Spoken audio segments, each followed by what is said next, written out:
नमस्कार मु स्नाता आपन को स्वागत करुच्ची मो चैनल किचन अफेयर्स रे। आज मु आपण मन को पई माछ आंबुल बेसर रेसिपी नहीं कि आसीची। बनेबा बहुत ही सहज और खाइबा को भी बहुत बढ़िया लगे। तो चलंतु देखि नबा रेसिपी।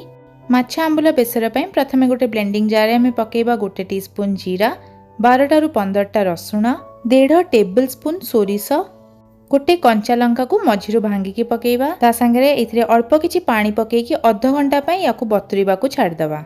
8 रु 10 रोही माछ को भलरे धोईकी अध टीस्पून लुण और अध टीस्पून हळदी गोलेकी मु याकु 20 मिनिट पई मैरिनेट हबा को छाड़ देइथिली।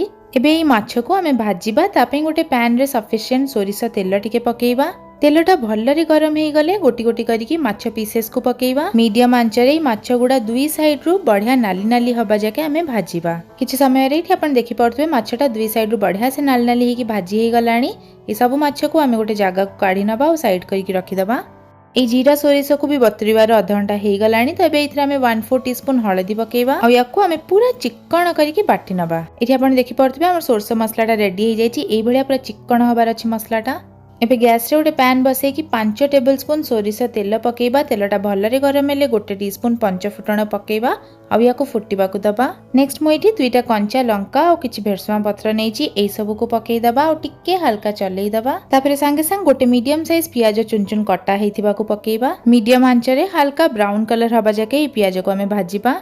एटी देखि पड़थबे पियाजटा भलरे भाजी हेकी हल्का हल्का ब्राउन कलर हे गलानी। गोटे मीडियम साइज टमाटो चुन चुन काटी के पकेबा। सब किछि को भलरे टिके मिसेई दबा और स्वाद हिसाब रे लूण पकेई दबा। ता संगे पकेबा गोटे टीस्पून लंका गुंड, हाफ टीस्पून हळदी, 4 रु 5 टेबल स्पून पानी पकेबा। सब किछि को भलरे मिसेई की लो रु मीडियम आंच रे याकू हमें कुक करिबा जेते पर्यंत कि टमाटोटा पूरा नरम हेकी तेल अलगा न हे जाइछि। एटी देखंतु एटा बढ़िया से कुक हेकी तेल पूरा अलगा हे गलानी और टमाटो गुडा पूरा नरम हेकी मिसिला भलिया हे गलानी। आमे जो सोरिष मसला बनै कि रखिदिले सेही सब को एबे पकेई दबा। भलरे मिसेई दबा और मीडियम आंच रे 3-4 मिनिट सोरिष मसला को हमें टिके कसी दबा। सोरिष मसला को बहुत अधिका टाइम कसीबेनी। 3-4 मिनिट सफिशिएंट, ताठू अधिका बिल्कुल भी याकू कसीबेनी। 2-3 मिनिट परे आपण देखि पड़थबे तेल पूरा ऊपर को टिके भल से हेई जाईची। जल्दी जल्दी याकू टिके गोळेई दबा। तापरे हमें एथिरे पानी पकेई दबा। झोळर कंसिस्टेंसीटा आपण को जेतिकी दरकार सेही हिसाब रे पानी पकेइबे। भलरे मिसेई दबा और याकू फुटिबा को छाड़ दबा। बहुत अधिका पानी भी झोळरे देबेनी। झोलटा फुटी गलानी। तो एबे हमें एतिकी बड़ गोटे साइज रे आंबुल पकेई दबा। एबे ई झोल को मीडियम आंच रे आ गोटे मिनिट खंडे फुटिबा को छाड़ दबा।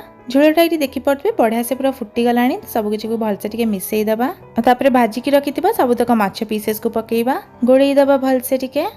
एबे या घोड़णी बंद करिबा और गैस रे आंच को पूरा कम रे रखिकी 10 मिनिट एम्ति कुक हबा को छाड़ दबा।